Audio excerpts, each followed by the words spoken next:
মঙ্গলবার নতুন ডিফেন্ডারের নাম সরকারিভাবে জানিয়ে দিল মোহনবাগান।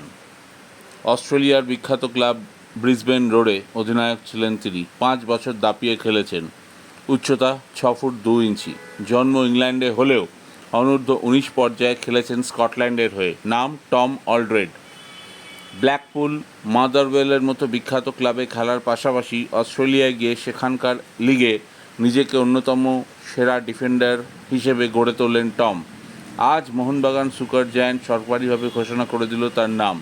কয়েকদিন ধরেই শোনা যাচ্ছিল ইন্দোনেশিয়ার ক্লাবে খেলা স্পেনের ডিফেন্ডার আলবার্তো রড্রিগেজের নাম, যদিও সবুজ মেরুন সেটা এখনও অফিসিয়াল অ্যানাউন্সমেন্ট করেনি।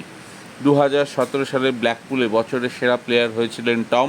তারপর 22-23 মরশুমে ব্রিসবেন রোডের সেরা প্লেয়ার হয়েছিলেন।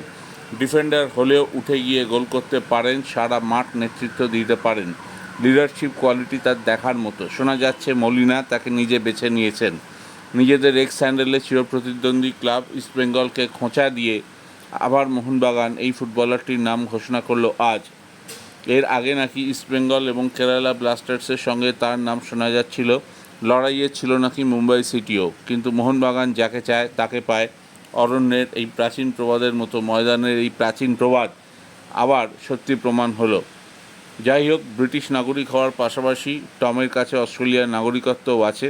ব্রেন্ডন হ্যামিল এবং হেক্টরকে ছেড়ে দেওয়ার পর একজন যোগ্য ডিফেন্ডারের খোঁজে ছিল মোহনবাগান। টম অলড্রেড চলে আসার কারণে এখন দেখা যাক সেই সমস্যা মেটে কিনা।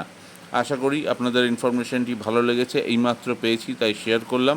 ভালো লাগলে আমার চ্যানেলকে বেশি করে লাইক এবং সাবস্ক্রাইব করুন। টাটা।